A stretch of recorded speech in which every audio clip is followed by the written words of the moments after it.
Hello everyone, welcome to my YouTube channel Mamta maths tutorial. और आज class 12th में lecture 109 है। आज हम करेंगे बेटा एक्सरसाइज 11.2 के रिमेनिंग क्वेश्चंस को डिस्कस। क्वेश्चन नंबर 10 देखिए, find the angle between the following pair of lines.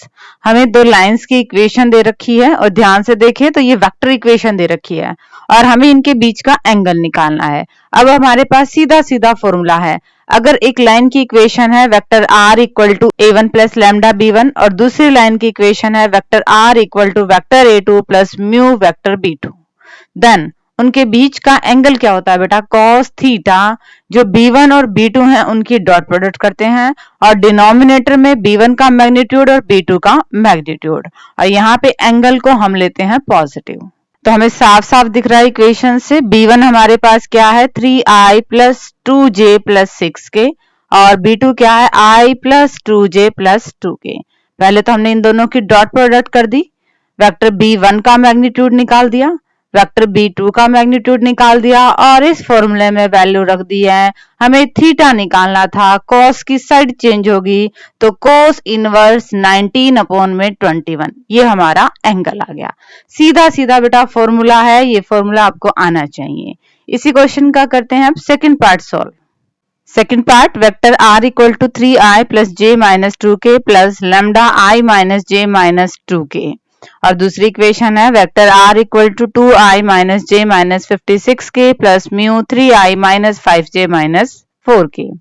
अगर इन दोनों लाइंस के बीच का एंगल थीटा है, थीटा एक्यूट एंगल है इन दोनों लाइंस के बीच में, देन हम cos theta angle between two lines कैसे निकालते हैं। जो हमारे पास b1 और b2 हैं इनकी डॉट प्रोडक्ट करते हैं, डिनोमिनेटर में b1 का मैग्नीट्यूड और b2 के मैग्नीट्यूड की मल्टीप्लाई करते हैं।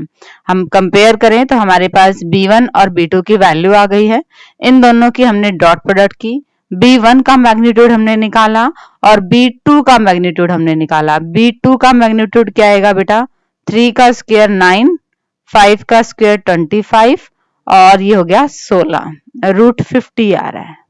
वैल्यूज रख दे यहाँ पे, cos थीटा इक्वल टू, दोनों की डॉट प्रोडक्ट क्या आई है बेटा 16, वेक्टर b1 का मैग्नीट्यूड क्या आया है रूट 6, वेक्टर b2 का मैग्नीट्यूड क्या आया रूट 50। तो इसको सोल्व कर ले जरा। cos theta equal to 16 upon में रूट 6 को हम क्या लिख सकते हैं, रूट 2 इंटू में रूट 3 और रूट 50 को क्या लिख सकते हैं बेटा 5 रूट 2। अब ध्यान से देखें तो रूट 2 और रूट 2 की मल्टीप्लाई 2 और ये कट जाएगा 8 आ जाएगा। हमारे पास cos थीटा क्या आ गया बेटा 8 अपॉन में 5 रूट 3, बट हमें तो थीटा की वैल्यू निकालनी है। cos की साइड चेंज करते ये बन जाएगा cos इनवर्स और ये आ गया हमारे पास angle between given these two lines. Discuss करते हैं क्वेश्चन नंबर 11 को। क्वेश्चन नंबर 11 देखिए बेटा, find the angle between the following pair of lines. अब आपको लाइंस कार्टेशियन फॉर्म में दे रखी हैं और इनके बीच का एंगल निकालना है। हमारे पास फॉर्मूला होता है cos theta equal to a1 a2 plus b1 b2 plus c1 c2 upon under the root a1 का स्क्वायर प्लस b1 का स्क्वायर प्लस c1 का स्क्वायर इनटू में a2 का स्क्वायर प्लस b2 का स्क्वायर प्लस c2 का square under the root, जहां पे जो a1 b1 c1 है वो फर्स्ट लाइन के डायरेक्शन रेशियोज हैं और a2 b2 c2 हैं वो सेकेंड लाइन के डायरेक्शन रेशियोज हैं।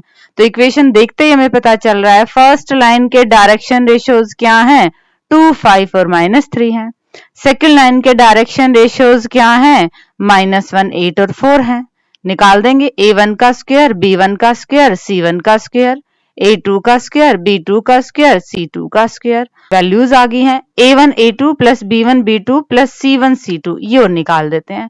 इन दोनों की मल्टीप्लाई करेंगे -2, इन दोनों की मल्टीप्लाई करेंगे 40, इन दोनों की मल्टीप्लाई करेंगे माइनस का 12, 12 2 14, 40 में से 14 गए 26, 26 अपॉन में यहाँ पे वैल्यू क्या आएगी 9 रूट 38, ये आई है बेटा cos थीटा की वैल्यू। हमें तो थीटा की वैल्यू चाहिए तो क्या आ जाएगी cos इनवर्स 26 अपॉन में 9 रूट 38। ठीक है बच्चे, तो इस तरह से अगर कार्टेशियन फॉर्म है तो हमने ये वाला फॉर्मूला लगाना है एंगल बिटवीन लाइंस का। अब डिस्कस करते हैं इसी क्वेश्चन के सेकंड पार्ट को। Second part, x by 2 equal to y by 2 equal to z by 1। और नेक्स्ट इक्वेशन क्या है लाइन की, x minus 5 by 4 equal to y minus 2 by 1 equal to z minus 3 by 8। ये Cartesian form में है और Cartesian form में angle between two lines का हमारे पास क्या फॉर्मूला होता है बेटा, cos theta equal to a1 a2 plus b1 b2 plus c1 c2 upon under the root a1 का स्क्वायर b1 का स्क्वायर प्लस c1 का square under the root a2 का स्क्वायर b2 का स्क्वायर c2 का square. और इसको simplify करके हम निकालेंगे थीटा की वैल्यू, जहाँ पे a1 b1 c1 क्या थे, पहली लाइन के डायरेक्शन रेशियोज, तो क्या आएंगे 2 2 और 1। a2 b2 c2 क्या थे, सेकेंड लाइन के डायरेक्शन रेशियोज 4 1 और 8। अब सबकी वैल्यूज आ गई है। हमने क्या पहले क्या निकाल लिया, a1 का स्क्वायर b1 का स्क्वायर प्लस c1 का स्क्वायर अंडर द रूट, इसकी वैल्यू निकाल ली है। फिर a2 का स्क्वायर b2 का स्क्वायर c2 का स्क्वायर अंडर द रूट, इसकी वैल्यू निकाल ली है। अब ऊपर वाला देखें, इनकी मल्टीप्लाई करो, a1 a2 plus b1 b2 plus c1 c2, 8 और 8 16 और 2 18 अपॉन में 3 इंटू में 9, ये आई है हमारे पास cos थीटा की वैल्यू बेटा। कट रहे हैं, 9 दूनी 18, थीटा की वैल्यू क्या आ गई है, cos इनवर्स 2/3, और यही आपका रिक्वायर्ड आंसर है। सिंपल से क्वेश्चन है बेटा, सीधे सीधे फॉर्मूले हैं और उनमें वैल्यू को हम रिप्लेस करते जा रहे हैं। डिस्कस करते हैं क्वेश्चन नंबर 12 को। अब question number 12, find the value of p, p की वैल्यू निकालिए so that the lines 1 minus x upon 3 equal to 7y minus 14 upon में 2p equal to z minus 3 by 2 and 7 minus 7x upon 3p equal to y minus 5 by 1 equal to 6 minus z by 5 are at right angles, कि ये दोनों lines right angles पे intersect कर रही हैं और हमें इस p की वैल्यू निकालनी है। बाकी का क्वेश्चन सॉल्व करने से पहले अगर हम ध्यान से देखें तो ये हमारे पास सही वाली कार्टेशियन फॉर्म में नहीं है। तो पहले हम इन कार्टेशियन इक्वेशंस को स्टैंडर्ड फॉर्म में लिखते हैं, x minus x1 by a equal to y minus y1 by b equal to z minus में z1 बाय c। तो पहले x आएगा, माइनस का कॉमन ले लिया, वो नीचे चला गया। यहाँ पे भी y के कोफिशिएंट को हमें 1 बनाना पड़ेगा, 7 से डिवाइड कर दिया ऊपर और नीचे।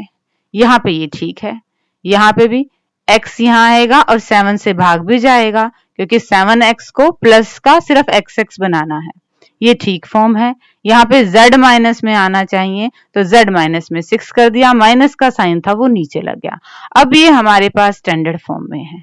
इनके डायरेक्शन रेशियोज देख लें जरा। फर्स्ट लाइन के डायरेक्शन रेशियोज क्या है, -3 2p बाय 7 और 2, और सेकेंड लाइन के डायरेक्शन रेशियोज -3p बाय 7 1 और -5। अब हमें लाइंस क्या दे रखी है, राइट एंगल पे दे रखी है, यानी कि दोनों लाइन परपेंडिकुलर हैं। और अगर दोनों लाइन परपेंडिकुलर होते हैं तो इनके डायरेक्शन रेशियोज की मल्टीप्लाई का सम 0 होता है। कैसे, ये फॉर्मूला है हमारे पास, two lines with direction ratios a1 b1 c1 and a2 b2 c2 are perpendicular if a1 a2 plus b1 b2 plus c1 c2 ये किसके बराबर आना चाहिए बेटा, 0 के। तो परपेंडिकुलर तो हमें दे ही रखे हैं, मतलब ये डायरेक्शन रेशियोज इस कंडीशन को सेटिस्फाई कर रहे हैं। इनकी वैल्यू रख देंगे, सिंप्लीफाई करेंगे, हमें p की वैल्यू निकालनी है, p एक तरफ बाकी सारा एक तरफ, और यहाँ से p की वैल्यू क्या आएगी बेटा, 70 अपॉन में 11। ठीक है बच्चे, डिस्कस करते हैं नेक्स्ट सम को। क्वेश्चन नंबर 13 बेटा, show that the lines x minus 5 by 7 equal to y plus 2 upon -5 equal to z by 1 and x by 1 equal to y by 2 equal to z by 3 are perpendicular to each other। Again हमें दोनों lines perpendicular दे रखी हैं, तो ये हमारे पास standard form में ही है। तो डायरेक्शन रेशियोज ले लें। फर्स्ट लाइन के क्या आएंगे, 7 -5 और 1। सेकेंड लाइन के डायरेक्शन रेशियोज 1 2 और 3। हमारे पास फॉर्मूला है, अगर एक लाइन के डायरेक्शन रेशियोज ये हैं a1 b1 c1 और दूसरी लाइन के डायरेक्शन रेशियोज ये हैं a2 b2 c2, तो वो परपेंडिकुलर कब होंगे, जब a1 a2 plus b1 b2 plus c1 c2 किसके बराबर आना चाहिए बेटा, 0 के बराबर आना चाहिए। तो यहाँ पे इनकी मल्टीप्लाई करके देख लें हम, 7 और 1 की मल्टीप्लाई 7, -5 और 2 की -10, 3 और 1 की 3, ये तो 0 आ गया। जैसे ही ये 0 आ गया, we can say that these line are perpendicular to each other. Discuss करते हैं क्वेश्चन नंबर 14 को। Question number 14, find the shortest distance. बेटा मोस्ट इंपोर्टेंट क्वेश्चन है ये, शॉर्टेस्ट डिस्टेंस वाले एग्जाम में आएंगे। Find the shortest distance between the lines. हमें दो लाइंस की इक्वेशन दे रखी है, ये वेक्टर इक्वेशन दे रखी है और हमें इनके बीच का शॉर्टेस्ट डिस्टेंस निकालना है।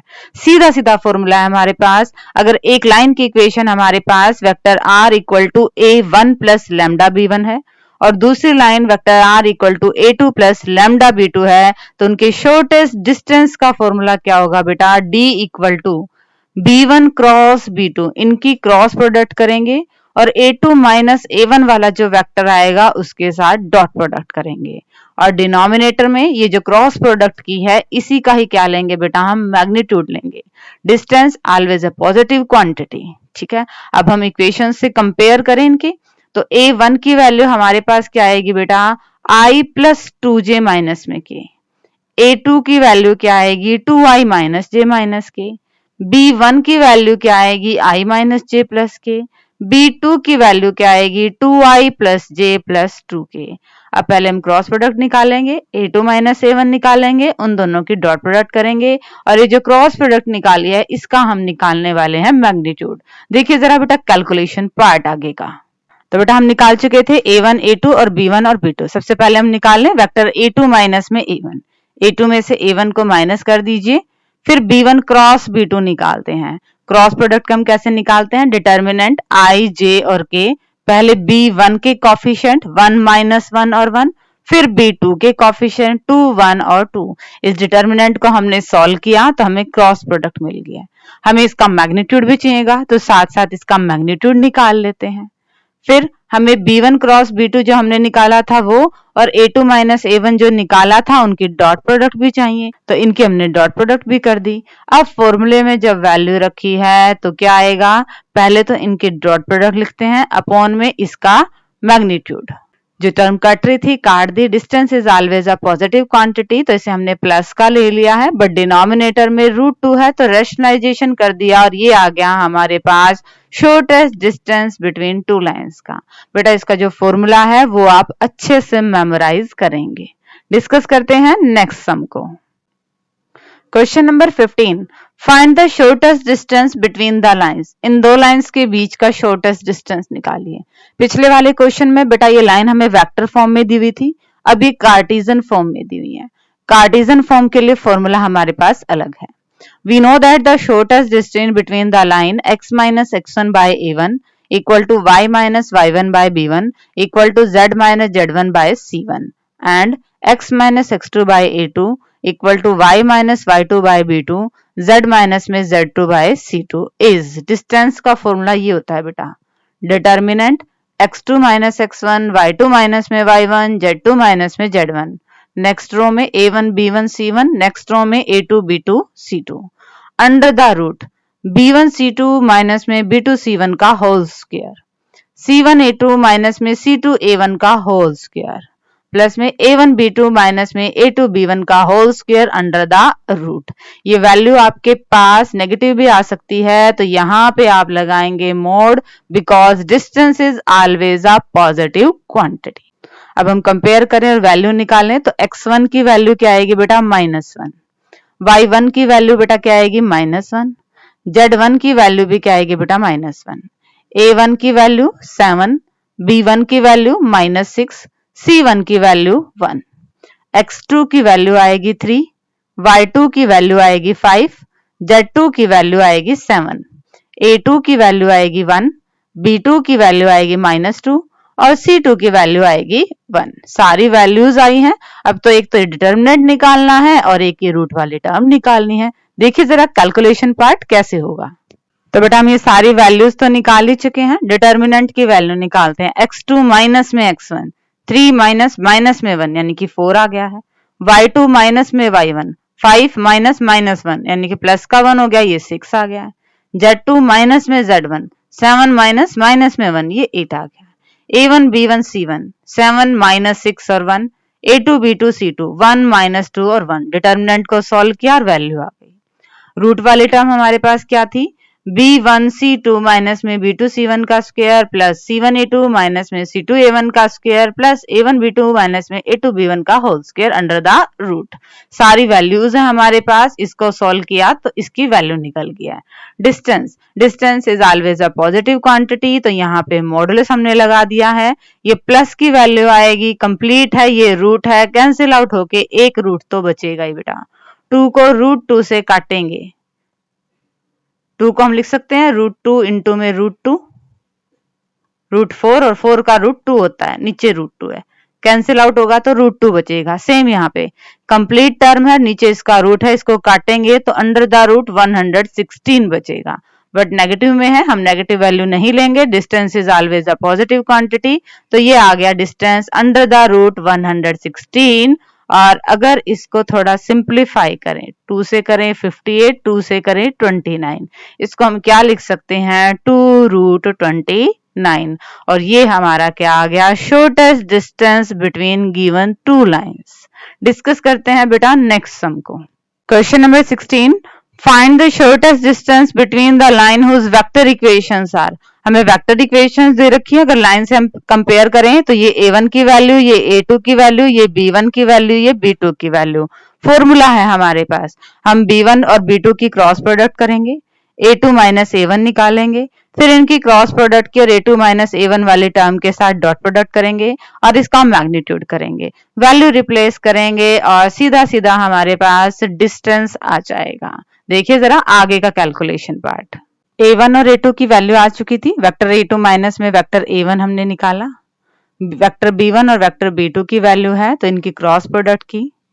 अब हमने इसका मैग्नीट्यूड भी निकालना था, मैग्नीट्यूड को निकाल लिया, वेक्टर B1 क्रॉस B2 की और A2 माइनस में A1 इन दोनों की डॉट प्रोडक्ट भी करनी थी। डिस्टेंस के फॉर्मूले में हमने रखा, जो कट रहा था काट दिया, रिमेनिंग आपके पास क्या आ गया बेटा शॉर्टेस्ट डिस्टेंस आ गया। सिंपली सबकी वैल्यू हमारे पास वेक्टर A1 की भी, वेक्टर A2 की भी, वेक्टर B1 की भी, वेक्टर B2 की भी, जो जो हमारी फॉर्मूले में रिक्वायरमेंट है वो वैल्यूज हमने निकाली हैं और पुट कर दी हैं। और अब डिस्कस करते हैं आज के लेक्चर का last some. Question number 17, find the shortest distance between the line whose vector equations are vector r equal to 1 minus में t I plus t minus में 2j plus 3 minus में 2tk and vector r equal to s plus 1i plus 2s minus 1j minus 2s plus 1k। तो बच्चे पहले तो हमारी equations क्या है, स्टैंडर्ड फॉर्म में नहीं है, हमें स्टैंडर्ड फॉर्म में लिखें। वेक्टर हमने r लिया, ब्रैकेट्स को खोला, आई जे के की टर्म एक साथ और जो टी वाला कॉफिशिएंट है ना उसको निकाल लिया और नेक्स्ट टर्म एक साथ। नेक्स्ट में आई जे के की टर्म और साथ में एस कॉमन लेके टर्म ले ली। यहाँ पे टी और एस हमारे लैम्डा और म्यू की तरह ही काम कर रहे हैं, वो भी कांस्टेंट थे, ये भी कांस्टेंट है। अब ये वैल्यू आपके पास A1 की आई है, ये वैल्यू A2 की आई है, ये वैल्यू B1 की आई है और ये वैल्यू B2 की आई है। सीधा सीधा फॉर्मूला है, उसमें हम वैल्यू को रिप्लेस करने वाले हैं। देखिए जरा, वेक्टर A1 वेक्टर A2 है तो पहले हमने क्या निकालना है बेटा A2 माइनस में A1, फिर B1 क्रॉस B2, हम आई जे के लेंगे, क्रॉस प्रोडक्ट का मतलब डिटर्मिनेंट लेना है। पहले हमने B1 के कॉफिशिएंट लिखे, फिर हमने B2 के कॉफिशिएंट लिखे और जिस तरह से हम डिटर्मिनेंट को सॉल्व करते हैं वैसे हमने इसको सॉल्व कर लिया, साथ साथ इसका मैग्नीट्यूड भी निकाल लिया। फिर हमने B1 क्रॉस B2 वाला जो ये वेक्टर आया था और A2 माइनस A1 वाला जो वेक्टर आया था इनकी डॉट प्रोडक्ट भी करनी है। डॉट प्रोडक्ट क्या आई है 8, तो डिस्टेंस का हमारे पास फॉर्मूला क्या हो गया 8 अपॉन अंडर द रूट 29। ठीक है बच्चे, और यही हमारा क्या गया रिक्वायर्ड डिस्टेंस आ गया। सीधे सीधे हमने फॉर्मूले में वैल्यू रिप्लेस की, कैलकुलेशन किया और हम अपने रिक्वायर्ड आंसर तक पहुंच गए। तो बेटा इसी के साथ आपकी एक्सरसाइज 11.2 कंप्लीट होती है। होप कि आपको ये सारे ही क्वेश्चन समझ में आ गए होंगे। और अगेन बेटा ये शॉर्टेस्ट डिस्टेंस वाले क्वेश्चंस बहुत इंपॉर्टेंट हैं।